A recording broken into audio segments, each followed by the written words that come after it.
بھائیوں، اللہ تبارک تعالیٰ کا بہت بڑا احسان کہ اللہ تبارک تعالیٰ نے ہم سبوں کو دعوت والی مبارک محنت سے نوازا ہے، اور یہ دعوت کی محنت اللہ تبارک تعالیٰ نے ہمیں حضور اکرم صلی اللہ علیہ وسلم کے ختم نبوت کے ذریعے ہمیں عطا فرمایا ہے۔ دعوت کا مقصد کیا ہے؟ دعوت کا مقصد یہ ہے کہ ہم کلمہ لا الہ الا اللہ محمد رسول اللہ کے ذریعے سے اپنا یقین، اپنا جذبہ اور اپنا طریقہ بدلیں۔ ہمارے یقین تقریباً اسباب کے اوپر جم گیا ہے کہ اسباب جس سے نفع ہوتا ہوا نظر آ رہا ہے، جس سے نقصان ہوتا ہوا نظر آ رہا ہے، تو ان چیزوں کا یقین ہمارے دل کے اندر جم گیا ہے، بھر گیا ہے، جس کی وجہ سے ہم دنیا کے ساز و سامان کے اوپر اپنے آپ کو کامیاب اور ناکامی ہونے کا جو ہے ہم نے فیصلہ کر لیا ہے کہ جس کے پاس یہ اسباب ہوں گے، جس کے پاس مال ہوگا، جس کے پاس دولت ہوگی، گویا کہ وہ کامیاب ہے، اور جس کے پاس یہ چیزیں نہیں ہے ہم اس کو ناکام سمجھتے ہیں۔ تو گویا کہ ہم نے ظاہری شکلوں پر کامیابی اور ناکامی کا دار و مدار ہم نے ظاہری شکل کو بنایا۔ سمجھ میں آ رہی بات؟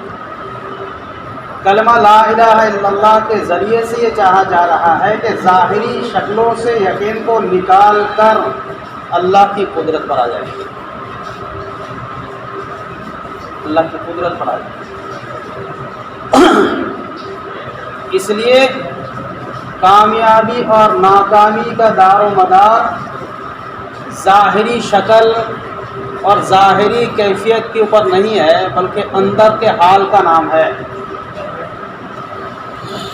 صحت اور بیماری، تکلیف اور آرام، رنج غم سکون، یہ ساری چیزیں اندر کی کیفیت ہے، اندر کا حال ہے، اس کا نام ہے۔ ظاہری شکل سے کوئی تعلق نہیں ہے۔ آدمی بیمار پڑ جاتا ہے تو اندر کچھ خرابی ہو جاتی ہے جس کی وجہ سے اس کو تکلیف ہوتی ہے، اس کو نیند نہیں آتی، اس کو درد ہوتا ہے، اندر کچھ نہ کچھ خرابی ہے جس کی وجہ سے یہ اس کو پیش آ رہا ہے، تو اندر کا حال ہے۔ اور اندر سے جو حال بگڑ جاتا ہے، مفہوم یہ ہے کہ ہمارا یقین بگڑا ہوا ہے، یہ اندر کا حال، دل کی کیفیت، یقین جو ہمارا بگڑا ہوا ہے، اس یقین کو بنانے کے لیے ظاہری شکل کا کوئی اس کے اندر دخل نہیں ہے۔ ظاہری کسی شکل سے ہمارا ایمان یقین بنانے کے لیے نہیں ہے، بلکہ وہ تو اندر کی کیفیت اللہ تعالیٰ کے ذات و صفات پر یقین سے آتا ہے۔ ہمارا یقین بنے گا اللہ تعالیٰ کی ذات و صفات پر پختہ، دل کے اندر سے اس کو سچے طور پر اس کو یقین جاننا۔ تو جس کا اندر کا حال، اندر کا یقین جس کا بن گیا اور اندر کا عمل جس کا بن گیا ہے، تو ظاہری شکل چاہے کچھ بھی ہو، اللہ اس کو کامیاب کر کے دکھاتا ہے۔ بے شک بعض دفعہ ایسا ہوتا ہے کہ جب اندر بنا ہوا ہوتا ہے تو ظاہر میں فقر کی شکل میں بھی، غربت کی شکل میں بھی، تنگی کے شکل میں بھی اللہ اس کو کامیاب کر دیتا ہے۔ اگر اندر کی چیز بنی ہوئی نہیں ہوتی ہے تو ظاہر میں اللہ تعالیٰ مال و دولت کے نقشوں میں رکھ کر اس کو ذلیل کرتا ہے۔ یہ چیز ہمیں سمجھنا ہے۔ کلمہ لا الہ الا اللہ ہم نے پڑھا ہے، اور کلمہ لا الہ الا اللہ کا ہم نے یقین کیا ہے، لا الہ الا اللہ محمد رسول اللہ کا ہم نے اقرار کیا ہے، تو اس سے اپنا یقین، اپنا جذبہ اور اپنا طریقہ بدلنا ہے کہ جو کچھ ہوتا ہے وہ اللہ کی ذات سے ہوتا ہے۔ بے شک ہمارے پاس مال ہونے نہ ہونے کا اس کے ساتھ کوئی تعلق نہیں ہے، اللہ کے ذات سے، اللہ کی قدرت سے ہوتا ہے۔ اس سے مراد ظاہری شکلوں کو چھوڑ دینا نہیں ہے، اس سے مراد ظاہری شکلوں کو انکار کرنا نہیں ہے، اس سے مراد اپنی محنت کو چھوڑ دینا نہیں ہے، بلکہ صرف یقین کا تعلق ہے۔ آج ہم ظاہری شکل کو تو اختیار کرتے ہیں، حالانکہ ظاہری شکلوں کو تو انبیاء نے بھی اختیار کیا ہے، صحابہ نے بھی اختیار کیا ہے۔ تو فرق اتنا ہے کہ انبیاء کرام علیہ السلام کو یقین بنا ہوا تھا، صحابہ کرام رضی اللہ عنہم کو یقین بنا ہوا تھا، ہمارا یقین نہیں بنا ہوا ہے۔ ہم سمجھتے ہیں کہ اسی سے ہوگا، میری دکان ہے، اگر میں نے دکان نہیں کھولی تو میرا کام نہیں بنے گا، میری کمائی نہیں آئے گی۔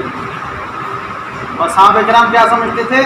اس سے میرا کچھ ہونا جانا اس کے ساتھ کوئی تعلق نہیں ہے، ایک تجارت کرنا ہے، ایک بہانہ چاہیے، ایک کچھ بھی ایک جو ہے۔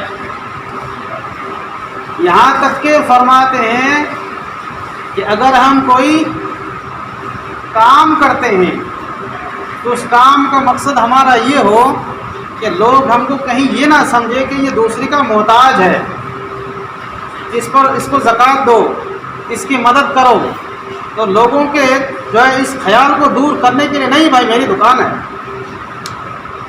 میری دکان ہے، میں کوئی کام کرتا ہوں، میں مزدوری کرتا ہوں، مجھے کسی کی مدد کی ضرورت نہیں ہے، اس لیے کہ میرا یقین تو اللہ تعالیٰ سے ہے کہ اللہ چاہے گا تو اللہ میرا سارا کام بنا دے گا۔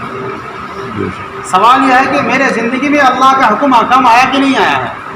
اگر آیا ہے تو میں خوش ہوں، اگر نہیں آیا ہے تو بھی دنیا کے کتنی بھی خوش کرنے والی شکلیں کیوں نہ ہو، یہ مجھے کچھ بھی نہ دنیا نہ آخرت کی کسی مصیبت سے بچانے والا ہے، بالکل نہیں ہے۔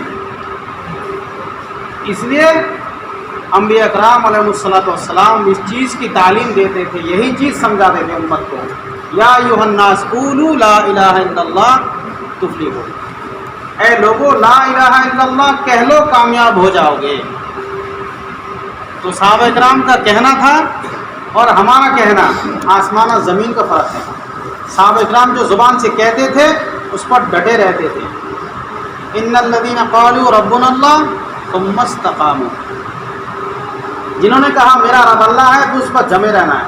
ہم کہتے ہیں میرا رب اللہ ہے، اللہ کے علاوہ کوئی معبود نہیں ہے، نفع نقصان کا مالک اللہ تعالیٰ ہے، صحت تندرستی اور بیماری کا مالک اللہ تعالیٰ ہے، اور گھاٹا جو ہے نفع کا مالک اللہ تعالیٰ، عزت ذلت کا مالک اللہ تعالیٰ ہے۔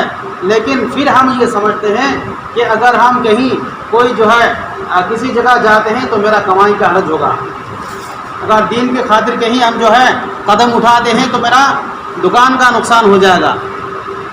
تو اس سے پتہ چلتا ہے کہ ہمارے یقین کی کمی ہے، زبان سے ہم نے جو بولا ہے اور ہمارے دل کے اندر دونوں میں فرق ہے۔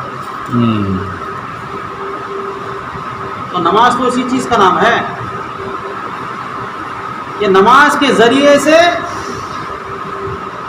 ہم نماز اس یقین کے ساتھ، اس ڈر کے ساتھ، اس خوف کے ساتھ نماز پڑھ رہے ہوں کہ نماز کے اندر ایک ایک تسبیح، قرآن کی ایک ایک آیت ہم جو پڑھ رہے ہیں زبان سے، یہ میرے دنیا کے تمام مسائل کا حل کرائے گا، دنیا کے سارے پریشانیوں سے اللہ تعالیٰ سے ہمیں حفاظت فرمائے گا، اس یقین کے ساتھ نماز پڑھیں۔ تو صحابہ کرام کا اندر بنا ہوا تھا، انبیاء کرام علیہ السلام کا اندر بنا ہوا تھا، جس کی وجہ سے ظاہری شکل سے وہ متاثر بالکل نہیں ہوتے تھے۔ اس لیے فرماتے ہیں کہ ایمان اگر بنانا ہے تو ایمان کو بنانے کے لیے انبیاء کرام علیہ السلام کے واقعات کو پڑھنا ہے، قرآن کی تلاوت کرنا ہے، قرآن کو سمجھنا ہے، ان کے قصے پڑھنا ہے، انبیاء کرام کے، صحابہ کرام رضی اللہ عنہم کے وہ زندگی کے وہ واقعات پڑھنا ہے جس سے اللہ تعالیٰ کی مدد ان پر شامل حال ہوئی تھی۔ حضرت موسیٰ علیہ السلام جب پیدا ہوئے ظاہری شکل کیا تھی؟ ماحول بالکل خلاف تھا کہ فرعون نے فیصلہ کر لیا ہے کہ سارے بچوں کو قتل کر دیا جائے، لیکن اللہ کا فیصلہ تھا کہ موسیٰ علیہ السلام کو رکھنا ہے۔ پیدا کرنے والی ذات جس کے ہاتھ میں ساری قدرت ہے وہی فیصلہ کر رہا ہے کہ اس کو رکھنا ہے، تو پھر دنیا کی کوئی طاقت اس کو مٹا نہیں سکتی۔ ظاہری شکل کیا تھی؟ فرعون ہر بچے کو گھر کے اندر تلاش کیا جا رہا ہے، اس کے گھر میں کون بچہ پیدا ہوا، اگر نرینہ بچہ پیدا ہوا اس کو چھین کر کے اس کو قتل کر دیا جاتا تھا۔ فرعون کی طرف سے باقاعدہ اعلان ہوا تھا کوئی بھی بچہ گھر کے اندر زندہ نہیں رہنا چاہیے، کیونکہ اسے ڈر ہے کہ یہ بچہ بڑا ہو کے میرا جو ہے کرسی چھین لے، میری حکومت کو تباہ کر دے گا، اس پہ زندہ نہیں رہنا چاہیے۔ آج ہمارے سامنے بھی بہت سے ایسی مشکلات ہیں خوف والا ماحول ہے، ڈر والا ماحول ہے، ایمان پر اعمال پر جمنے کے لیے بہت ساری رکاوٹیں ہیں، اور ہم ظاہری شکلوں میں متاثر ہو جاتے ہیں، جس کی وجہ سے ہم اعمال کرنے سے پیچھے ہو جاتے ہیں۔ اللہ کا فیصلہ کیا ہے کہ نہیں، تم غم مت کرو، تم فکر مت کرو، تم آگے بڑھتے رہو۔ ان تنصر اللہ ینصرکم ویثبت اقدامکم، اگر تم اللہ کے دین کی مدد کرو گے تو اللہ تمہاری مدد کرے گا، تمہارے قدموں کو جمائے گا، بے شک تم ہلنے نہیں دے گا۔ مراد یہ ہے کہ اللہ تعالیٰ دشمنوں کے مقابلے میں اللہ تمہارے قدموں کو جمائے گا۔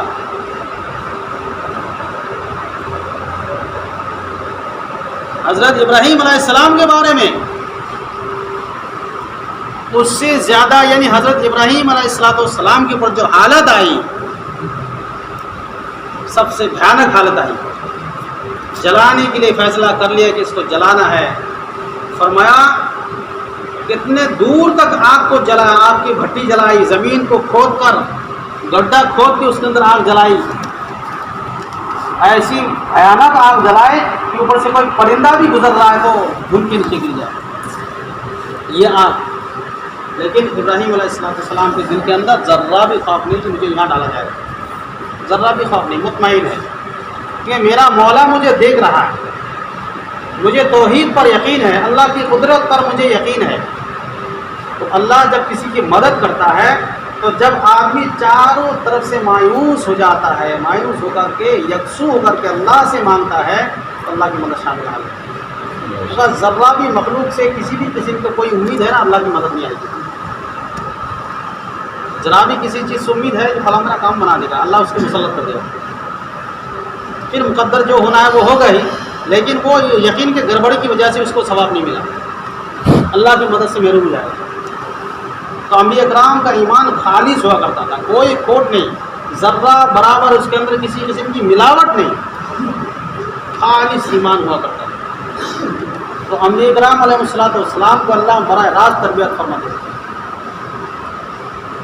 تو حضرت ابراہیم علیہ السلام کے سامنے حضرت جبرائیل علیہ السلام آئے، اور پانی کے، ہوا کے، کیا کیا فرشتے آئے، لیکن حضرت ابراہیم علیہ السلام نے کسی کی مدد نہیں دی کہ مخلوق تم بھی ہو میں بھی ہوں، میرا خالق اللہ ہے۔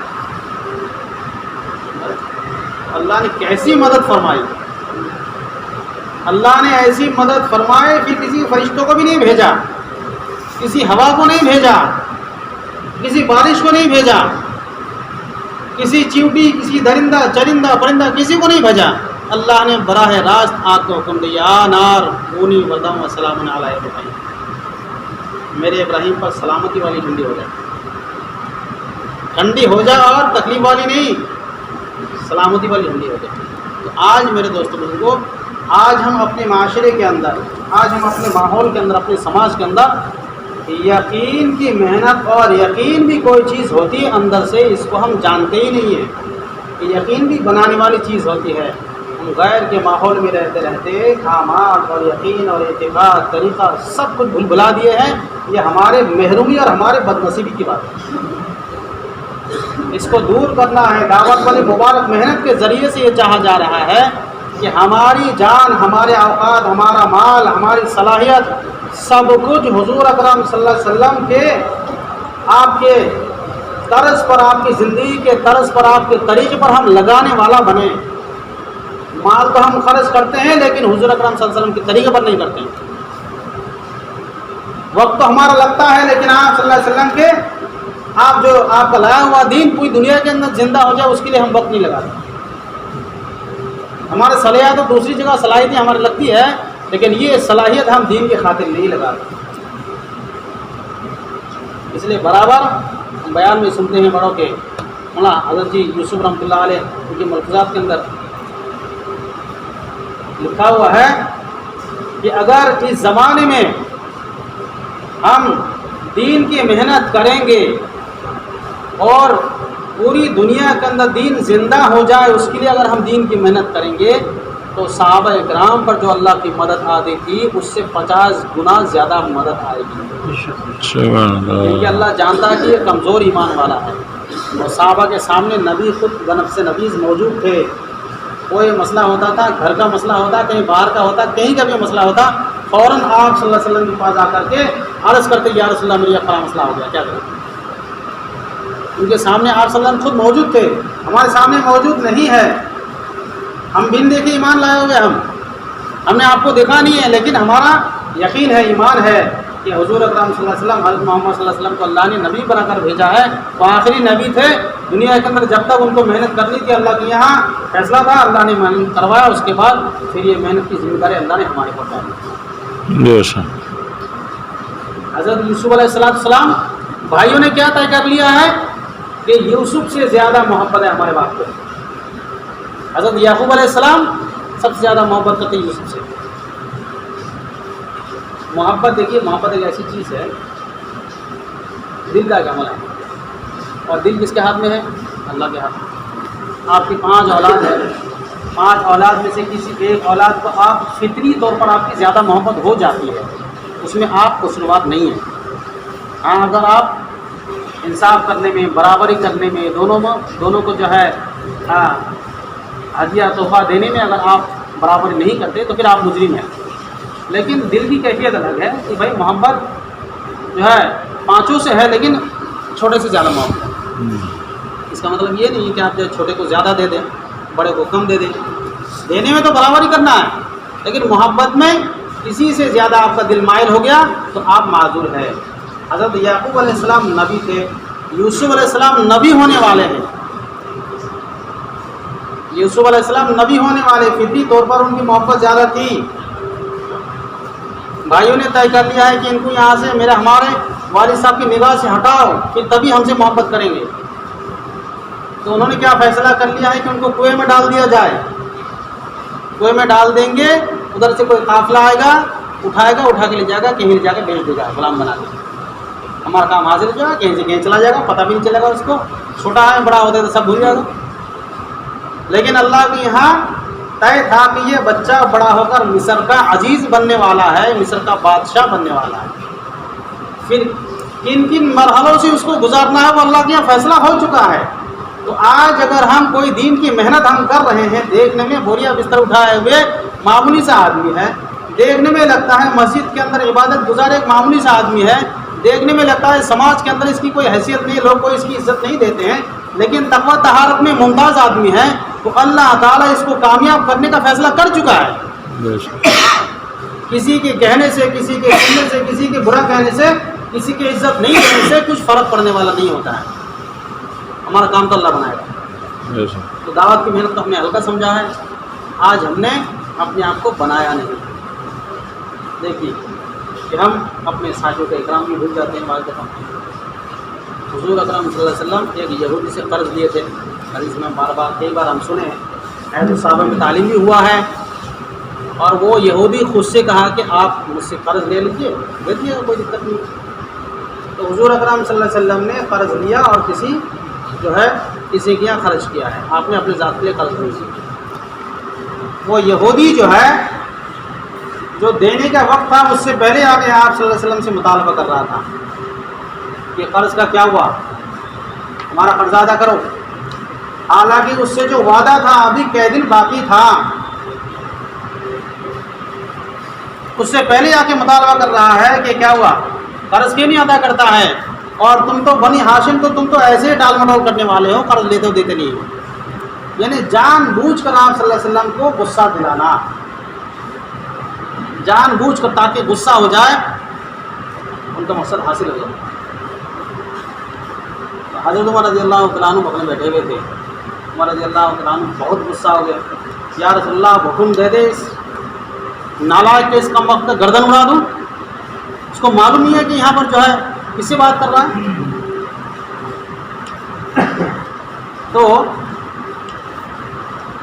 حضور اکرم صلی اللہ علیہ وسلم نے حضرت عمر رضی اللہ تعالیٰ عنہ سے فرمایا، عمر تمہیں اس طرح نہیں کہنا چاہیے،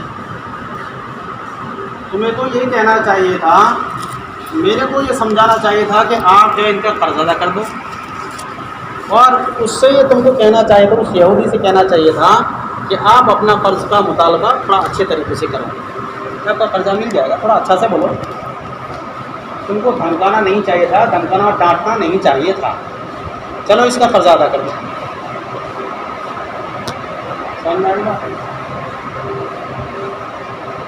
مطلب اسی کیا سمجھ میں آیا؟ مطلب اس سے کئی باتیں سمجھ میں آتی ہے.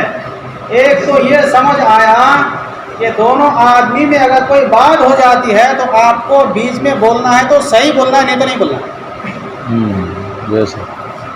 آپ کہیں ایسا نہ ہو کہ کسی سے تعلق کی بنا پر آپ جو ہے کوئی جو اس کی طرفداری کرنے لگو، معلوم ہی ہوا کہ اس کی جو طرفداری آپ کر رہے ہو آپ کی طرفداری غلط تھی. نہیں، کوئی بھی ہو آپ نے سکھا دیا عمر تمہیں تو ایسا کرنا چاہیے تھا، تمہیں تو اس طریقے سے بولنا چاہیے تھا کہ میرے کو کہتے کہ آپ جو ہے قرض ادا کر دو، اس کو کہتے اچھا سے مطالبہ کرو. تو عمر رضی اللہ تعالیٰ عنہ کو حضور اکرم صلی اللہ علیہ وسلم نے حکم دیا کہ عمر جا کے اس کا قرضہ ادا کر دو، اور تم نے اس کو ڈانٹا ہے اس کے بدلے میں کھجوریں اتنا جو اس کو زیادہ دے دو، اتنی کھجوریں تم نے اس کو ڈانٹا ہے. اور یہ بات آپ صلی اللہ علیہ وسلم نے ایسے فرمایا کہ وہ یہود سنا نہیں. جب حضرت عمر رضی اللہ تعالیٰ عنہ ان کا قرضہ ادا کرنے گئے تو 20 سا کھجور زیادہ دے رہے ہیں، تو اس یہودی نے کہا کہ یہ کیا، یہ زیادہ کیوں دے رہے ہو، کیا بات، میرا قرضہ تو اتنا نہیں تھا، زیادہ کیوں دے رہے ہو؟ حضرت عمر رضی اللہ تعالیٰ عنہ نے فرمایا کہ حضور اکرم صلی اللہ علیہ وسلم نے فرمایا کہ میں نے جو تم کو ڈانٹا ہے نا اس کے بدلے میں آپ نے 20 سا کھجور زیادہ دینے کے لیے بولا تم کو. حضرت عمر رضی اللہ تعالیٰ عنہ کو یہودی نے کہا کہ عمر تم مجھے جانتے ہو؟ کیا نہیں جانتا ہوں؟ بولے میں فلاں یہودی عالم ہوں. حضرت عمر رضی اللہ تعالیٰ عنہ تعجب ہو گئے، چونک گئے. فلاں عالم نام سنے تھے پہلے، وہ عالم یہودی کا؟ بولے ہاں میں وہی ہوں. تو پھر تم اتنا بڑا عالم ہو کر کے، مطلب یہودیوں کا عالم، اتنا بڑا عالم ہو کر کے تم نے حضور اکرم صلی اللہ علیہ وسلم کو اس طریقے سے کیوں کیا، آپ کے ساتھ ایسا سلوک کیوں کیا؟ بولے مجھے آزمانا تھا حضور اکرم صلی اللہ علیہ وسلم کو کہ آپ کے نبوت کی نشانی 3 میں نے اپنی کتاب میں پڑھی ہے، اس میں 2 میں آزما چکا، دیکھ چکا، مجھے مل گیا، تیسری چیز مجھے نہیں ملی، جس کی وجہ سے مجھے ایسا کرنا پڑا کہ نبیوں کے ساتھ جب ان کے ساتھ بدسلوکی کی جاتی ہے تو ان کا اخلاق اور اچھا ہوتا ہے. تو میں نے آج وہ دیکھ لیا، تمہارا مجھے کرنا پڑا، تو میں اسے کون. میرے دوستوں بزرگوں، آج ہم حضور اکرم صلی اللہ علیہ وسلم کے طریقے کو بھول گئے ہیں، اور آپ صلی اللہ علیہ وسلم کے طریقے کو ہم نے اس پر چلنا، ہم نے کیا کہا جائے اس کو آپشنل بنا دیا ہے. چلو ٹھیک ہے، نہیں تو کوئی بات نہیں جی نہیں. فرمایا جو سنت پر نہیں چلے گا، سنت سے محبت نہیں کرے، اس کا ایمان کا خطرہ ہے. جو سنت سے محبت نہیں کرے گا، سنت پر چلنے کا ارادہ ہی نہیں کرے گا، اور سنت پر چلنے میں آر محسوس کرے گا، شرم محسوس کرے گا، تو فرمایا اس کا ایمان کا خطرہ ہے. سنت ہی ایک ایسی چیز ہے جو سنت پر چلنے میں اللہ تعالیٰ ہماری ہدایت کا فیصلہ کرے گا. آج ہم تو اس پر لگے ہوئے ہیں کہ جائز ہے کہ ناجائز ہے. ہم تو دیکھتے ہیں کہ جائز ہے، بھائی ہے جائز ہے. جائز پر عمل کرنے والا کبھی ترقی نہیں کر پاتا.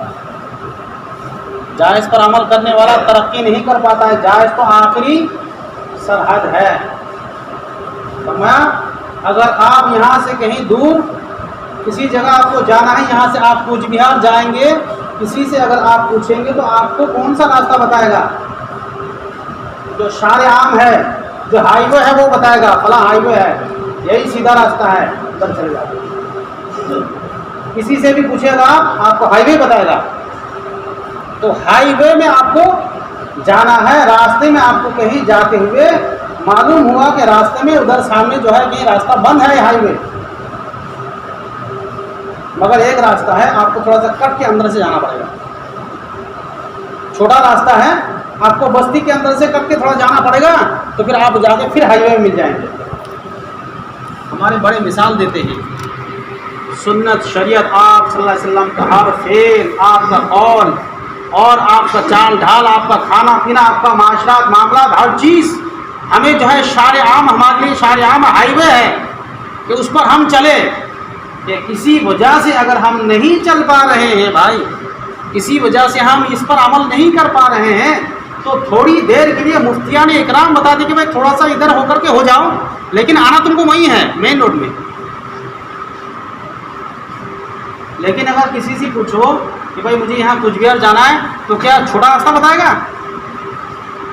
کیونکہ اس کو بتانا بھی صحیح ہے، یہ راستہ بھی تو جاتا ہے ادھر، یہ راستہ بھی تو جا رہا ہے، ایسا تو غلط راستہ تو بتایا نہیں، وہ بھی صحیح راستہ بتایا۔ تو ہمارا حال یہ ہے کہ جائز تو ہے نا بھائی مسئلہ جائز کا نہیں ہے، ہمیں تو جلدی جانا ہے، ہمیں کچھ بھی اور پہنچنا جلدی پہنچنا ہے، 3 گھنٹے میں پہنچنا ہے، اور آپ جو راستہ بتایا وہ 10 گھنٹے کا راستہ ہے، جاتا وہ بھی ہے لیکن وہ راستہ نہیں ہے۔ کسی عذر کی وجہ سے اگر اس کو اختیار کرنا پڑے اختیار کر سکتے ہیں، لیکن راستہ تو یہی ہے۔ صحیح ہے، بے شک۔ ہمارا یقین اگر آج کمزور ہے، جس کی وجہ سے ہم یقین نہیں کر پا رہے، جس کی وجہ سے صحابہ کرام کے واقعات، انبیاء کرام کے واقعات ہمارا جو ہے اس پر ہم عمل نہیں کر پا رہے ہیں، لیکن ہمیں یقین کرنا ہوگا کہ راستہ تو وہی ہے، صحیح تو وہی ہے، فالو تو ہم کو انہی کو کرنا ہے، کسی اور کو نہیں۔ تو سنت پر اگر ہم فی الحال نہیں چل پا رہے ہیں تو چلنے کی کوشش تو ہمیں ضرور کرنا ہے، کہ عارض ہے، کہ تھوڑا سا عارضہ ہے، اس کو جو ہے پار کر کے، تھوڑی سی مشکل ہے، تھوڑی تکلیف ہے، اس کو دور کر کے تھوڑا سا پھر ہمیں سنت پر چلنا ہے۔ سمجھ میں آئے گا؟ ہمارے علماء مثال دیتے معلوم ہے، اگر ہم اپنے ایمان کا موازنہ کریں گے تو ہم پھنس جائیں گے، ایسا لگتا ہے۔ اگر ہم اپنا ایمان کا بیٹھ کر کے موازنہ کریں گے، کوئی مشین اگر اللہ تعالیٰ ایجاد کر دے کہ مشین میں اپنا انگلی ڈالو تمہارے ایمان کا پتہ چل جائے گا، تو مجھے لگتا ہے کہ ہم سب پھیلے جائیں گے۔ سمجھا رہی بات؟ فرمایا کہ آپ جو پینٹ پہنتے ہو جائز ہے کہ ناجائز ہے؟ کسی سے بھی آپ پوچھ لو جائز ہے، کوئی بھی مفتیان اکرام سے پوچھ لو جائز ہے۔ تو مسئلہ جائز ناجائز کا ہے۔ آپ کے گھر کے اندر کوئی مہمان آیا، آپ کے گھر میں اچھے اچھے کھانے بنتے ہیں، آپ اچھا اچھا کھانا کھا رہے ہیں، مہمان کے لیے صرف دال اور روٹی رکھ دیا آپ نے، اور ان کے سامنے بیٹھ کر کے آپ اچھا اچھا کھانا کھا رہے ہیں، مہمان دیکھ رہا ہے کہ مجھے صرف دال روٹی میرے سامنے رکھ دے، یہ لوگ سب اچھا اچھا کھانا کھا رہے ہیں۔ تو مہمان کو آپ یہ سنائیں گے کہ بھائی ہم نے آپ کا کھانا دیا، اس سے آپ کا پیٹ بھرے گا کہ نہیں بھرے گا؟ ہم نے جائز کام کیا کہ ناجائز کام کیا؟ مہمان کو بولا بالکل آپ نے جائز کام کیا، میرا پیٹ اس سے بالکل بھرے گا۔ اب اس میں کون بچار کرے؟ کوئی مفتی آئے گا بچار کرنے کے لیے؟ آپ خود ہی بتا سکتے ہیں کہ بھائی آپ نے یہ جو کام کیا ہے اتنا بڑا غلط کام کیا ہے، اس میں جائز ناجائز کا فتویٰ ہی نہیں ہے۔ کون مفتی آگے آپ کو فتویٰ دے گا کہ جائز ہے کہ ناجائز؟ آپ نے ناجائز کام کیا ہے کہ جائز کام کیا ہے؟ بھائی آپ کو اندر سے آپ کا اخلاق کیا بولتا ہے؟ تو فرمایا آپ جو پینٹ پہنتے جائز تو ہے، لیکن آپ یہ پینٹ کیوں پہنتے؟ سوال ہمارا وہ ہے۔ بے شک۔ ہمارا سوال یہ ہے کہ آپ پینٹ کیوں پہنتے ہیں، بس یہ پتہ چل جائے گا۔ بولے اس لیے پہنتے ہیں کہ ماحول، اس کا مطلب یہ ہے کہ سنت سے نفرت ہے، اس کا مطلب یہ ہے کہ سنت کے اندر کامیابی کے یقین میں گڑبڑی ہے۔ اگر ہم حساب کتاب میں بیٹھیں گے تو پھنس جائیں گے ہم سب، اللہ ہی ہمیں معاف فرمائے۔ تو بولے کہ بھائی تھوڑا ایسا ہے ویسا ہے، ٹھیک ہے مانتا ہوں۔ تو آپ نے کبھی آزما کے دیکھا ہے کہ آپ اپنا پینٹ ٹکنے کے اوپر پہن کے آپ گئے اور آپ کو لوگوں نے اتنا انسلٹ کیا کہ آپ کے جان پر پڑ گیا؟ کبھی آپ نے آزما کے دیکھا؟ بول نہیں دیکھا۔ تو پھر آپ کیسے کہہ رہے ہیں؟ تو پھر آپ کیسے کہہ رہے ہیں کہ میں اس کے بنا میرا چلتا نہیں ہے؟ کہ موبائل کے بارے میں ایک صاحب حضرت مولانا صاحب کے پاس آئے موبائل خریدنے کے لیے، حضرت مجھے موبائل کی شدید ضرورت ہے۔ تو بولے موبائل کی شدید ضرورت ہے؟ حضرت بولنا موبائل تو ہم اجازت نہیں دیں گے بھائی، کسی بھی مفتی سے فتویٰ لیں گے تو دے گا کہ نہیں دے گا؟ کوئی بھی مفتی فتویٰ دے گا بھائی موبائل لینا جائے لے سکتے ہیں، کیا ہے؟ تو حضرت فرمایا کہ حضرت بالکل نہیں اجازت دی ہے۔ پر آخر وہ بیچارہ بولا کہ حضرت میں تاجر آدمی ہوں، مجھے تجارت کے لیے بہت ضرورت پڑتی ہے۔ تو انہوں نے کہا ٹھیک ہے مانتا ہوں، تمہاری ضرورت پڑتی ہے، مجھے یہ ضمانت دے دو کہ صرف تم تجارت کا کام کرو گے، اس کے علاوہ کوئی کام نہیں کرے، اس کی ضمانت دے کے جاؤ۔ تم صرف تجارت کا کام کرو گے، اس کے علاوہ کوئی کام نہیں کرو گے، اس کی ضمانت دو گے میرے سامنے؟ کیسے دیں گے؟ بولے دیں گے۔ بولے کیسے دو گے بتاؤ؟ کہ حضرت میں اس سے بچوں گا۔ بول کیسے بچے گا تم؟ میں کیسے یقین کر لوں کہ تم بچے گا؟ میں یقین کیسے کر لوں کہ بچے گا؟ اس لیے کہ اللہ نے گناہ کرنے کو صرف منع نہیں کیا ہے، گناہ کے قریب جانے کو منع کیا ہے. جی لا تقربوا الزنا، زنا کے قریب بھی مت جاؤ. زنا کرنا تو پرے کی بات ہے، اس کے قریب بھی مت جاؤ. یعنی جن چیزوں سے، جو لوازمات سے تم زنا تک قدرت تم کو حاصل ہو جائے، ان کاموں کو بھی چھوڑ دو، اس کے قریب بھی مت جاؤ. سمجھ میں آ رہی بات؟ تو فرمایا کہ حضرت میں اتنا کر سکتا ہوں کہ اپنا موبائل کو دکان میں رکھوں گا، تجارت کا کام وہیں کروں گا، جب بند کر کے گھر آؤں گا تو موبائل وہیں چھوڑ کے آؤں گا. بولے تب تو لے سکتے ہیں. اندازہ لگایا جا سکتا ہے کہ ہم، مطلب یہ تو حساب سے دیکھا جائے تو یہ کوئی بڑی بات نہیں ہے، لیکن اس کو ہمارے لیے کتنا بڑا ہے، ہمارے لیے کتنا بڑا ہے. آج ہمارا ایمان، کہنے کا مطلب یہ ہے میرے دوستوں کو، ہم یہ نہیں کہتے ہیں کہ ایک ہی دن میں ہم جو ہے اللہ کا ولی ہو جائیں. اللہ چاہے تو ہو سکتا ہے، لیکن ہم ایک ہی دن میں سب کچھ چھوڑ دینے کو نہیں کہہ رہے ہیں کہ بھی اللہ کے راستے میں نکل کر اپنا جذبہ بدلو. اپنا جذبہ ہے، جذبے سے آدمی بعض دفعہ قرآن حدیث کو ایک طرف رکھ دیتا ہے. میرا جذبہ کہہ رہا ہے، جذبے سے آدمی پاگل ہو جاتا ہے، منہ سے جو آیا بول دیا. جذبہ، اس کا نام جذبہ. یقین کو بدلنا ہے، طریقہ بدلنا ہے. کوئی بھی کام ہم کر رہے ہیں، رفتہ رفتہ سنت پر لانے کی کوشش کیا جائے، خود کو بھی اپنے بال بچوں کو بھی اس کی تعلیم دی جائے. اس لیے فرمایا میرے دوستوں کو، یہ محنت جو اللہ نے عطا فرمایا ہے بڑی بہترین محنت ہے. اس کے ذریعے سے ہم اپنی کو بھی بدل سکتے ہیں، ماحول کو بھی بدل سکتے ہیں. اس لیے اپنے مسجد بار جو کارگزاری ہمارے سامنے آئی ہے، ان کارگزاری کے اندر جو بات آئی سامنے، دیکھا گیا کہ ہم جو ہے محنت میں بہت کمی ہے ہمارے اندر. محنت کریں، اور علاقے کے جو مدرسے کے بچے ہو، جو اصلی تعلیم کے جو بچے ہو، اسٹوڈنٹ ہیں، ان کو بھی جوڑا جائے. دیکھیے بعض دفعہ کیا ہوتا ہے، ہم کام تو کرتے کم ہے، تو ہمارے کام کی کمی کی وجہ سے ہم بعض دفعہ یہ سوچتے ہیں کہ ہم تو کام زیادہ نہیں کر پاتے ہیں، جس کی وجہ سے کیا ہے ہم دوسروں کو زیادہ محنت کر کے پھر اپنا ہی کام سے جو ہے ہم جو ہے رہ جائیں گے. نہیں، بلکہ جب ہم ساتھی زیادہ بڑھائیں گے تو ہمارے کام کی ذمہ داری آٹومیٹک بڑھے گی. جب ذمہ داری بڑھے گی تو پھر ہم آٹومیٹک کریں گے، کام کرنے والے بنیں گے. اس لیے اپنے علاقے میں جو پڑھنے والے بچے، ان کی چھٹیوں کے اوقات کو کام میں لگایا جائے، ان کو سمجھایا جائے. تھوڑے جو ہے ہفتے میں، 2 ہفتے میں یا 3 ہفتے میں جو ہے چھوٹا جوڑ کیا جائے، ان کو جوڑا جائے سنڈے کے دن. اس کے لیے محنت کی جائے. اور اس کے لیے ہم اپنے مسجد کے اندر 5 اعمال میں ہم کیا اپنے اذان میں بڑھائیں گے. ابھی جو ہے اذان ہونے والا ہے، تو اس میں اپنا کام بھی، اذان کا کام بھی شروع کریں انشاءاللہ. اس کے بعد پھر نماز کے بعد حیات الصحابہ ہوگی، اس کے بعد دعا.